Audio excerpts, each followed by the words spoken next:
Hello বন্ধুরা, আসসালামু আলাইকুম। এই তো আমি আবার একটা নতুন রেসিপি নিয়ে হাজির হলাম। তো এখানে আছে চিংড়ি মাছ 250 গ্রাম, আছে টমেটো কুচি, আছে পেঁয়াজ, সাথে দিব 3-4টা কাঁচামরিচ, আছে হলুদের গুঁড়া, আছে মরিচের ফাঁকি, আছে স্বাদমতো লবণ। এখানে আছে জিরা বাটা, কাঁচামরিচ, রসুন একসঙ্গে বাটা। আমি চিংড়ি মাছটা ভালো করে ভুনা করে নেব। এখন চিংড়ি মাছটা মেখে নিব হলুদ মরিচ দিয়ে, এটা হালকা করে ভেজে নিব। এই তো কিছুটা হলুদ দিয়ে দিলাম, কিছুটা মরিচের ফাঁকি, স্বাদ মতো লবণ।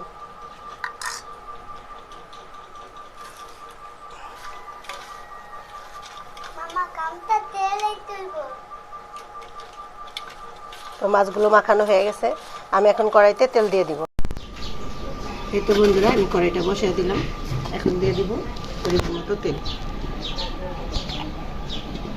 আমি অল্প কিছু তেল দিয়ে দিব, মাছটা ভেজে নেব। বেশি কড়াইতে ভালো করে গরম করে নিব। দাও লবণ দিয়ে দেখে নিয়েছি তেলটা গরম হয়েছে, আমি এখন চিংড়ি মাছগুলো ভেজে নেব। আমি তেলের উপর সবগুলো দিয়ে দিব। মাছগুলো ভালো করে পরিষ্কার করে নিচ্ছি।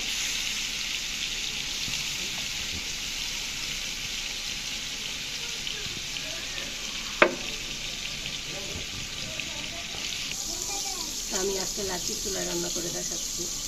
আমি দেশের লাচিতে দেখাচ্ছি, গ্যাসে দেখাচ্ছি আপনাদের, আজ আমি লাচিতে রান্না করে দেখাচ্ছি। চিংড়ি মাছগুলো আমি এখন উল্টায় নিব। এক সাইডে হালকা করে ভাজা হয়ে গেছে, বেশি কড়া করে ভাজবো না।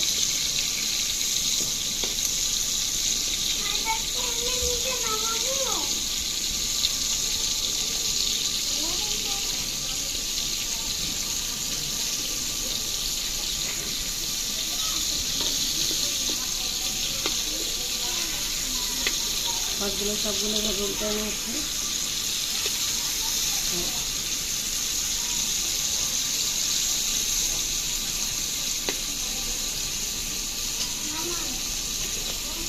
সবাই পারেন কম বেশি, তো আশা করি নতুন বন্ধুদের জন্য উপকার হবে একটু। তাই আমি তো এটা একটা সহজ রেসিপি, সহজভাবে করে দেখাবো। তো আপনারা তো অনেকেই পারেন, যারা না পারেন তাদের জন্য একটু সুবিধা করে দিচ্ছি। অল্প অল্প কিছু মশলা দিয়ে আমি করে দেখাচ্ছি। এই তো আমার এই সালাদগুলো হালকা বা চিংড়ি মাছগুলো ভাজা হয়ে গেছে। চিংড়ি বলেন আর ইচ্ছা বলেন, যে যাই বলেন। আমি এখন এই তো আমি চিংড়িগুলো ভাজে উঠে নিচ্ছি। গরম হয়ে গেলে এখন তেল দিয়ে দিব পরিমাণ মতো।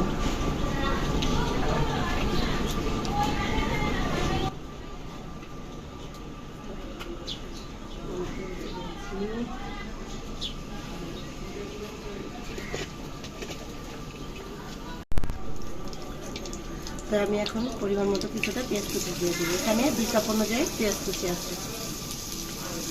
এটা মাছগুলো এর জন্য একটু বেশি করে দেবো। পেঁয়াজটা হালকা লাল হয়ে আসলে আমি কিছুটা মশলা দিয়ে দেবো।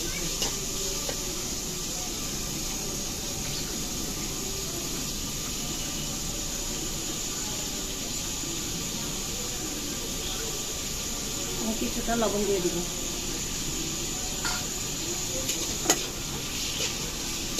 পেঁয়াজটা হালকা ভাজা হয়ে গেলে ভিতরে আমি কেটে সবগুলো মশলা দিয়ে দেব।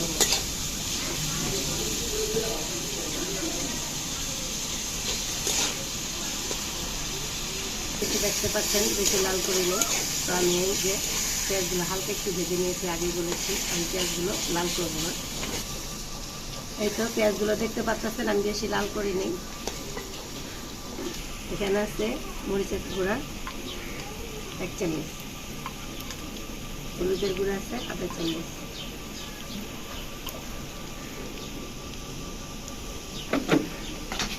আদা বাটা।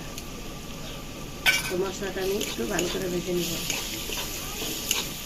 এই তো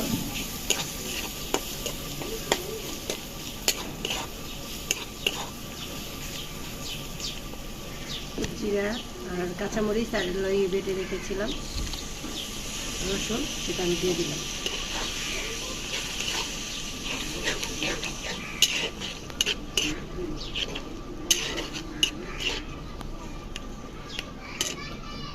মশলাটা ভালো করে কষানো হয়ে গেলে মাছগুলো দিয়ে দিব।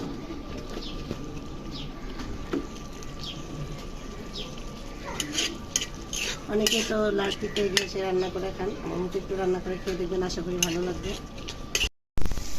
তো দেখতে পাচ্ছেন তেলগুলো কীভাবে উঠে এসেছে মশলা থেকে।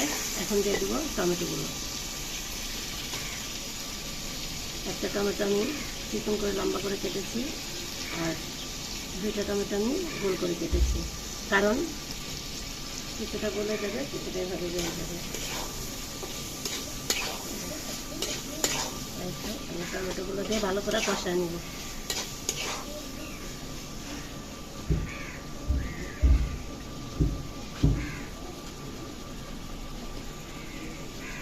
কিছুটা পানি দিয়ে দিব টমেটোগুলো একটু সিদ্ধ হওয়ার জন্য।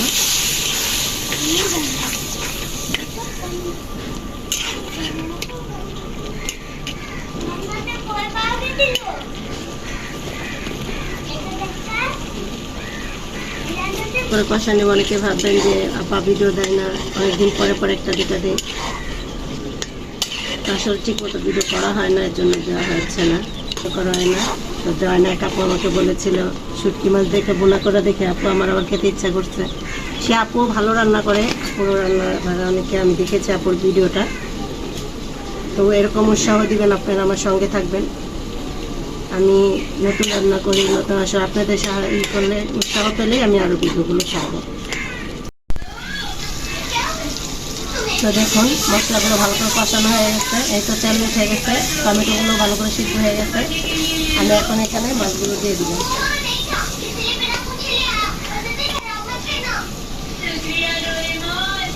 পানি কিছুটা পানি দিয়ে দিব, বাটিটা ধুয়ে।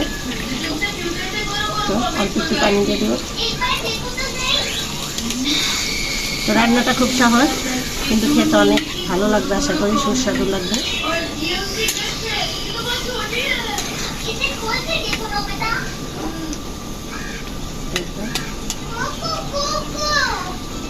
পাঁচ মিনিট চুলার উপরে রেখে দিব।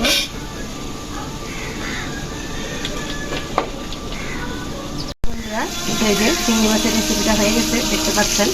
আমি এখন নামাবেন, দেখুন, আশা করি আপনাদের ভালো লাগবে।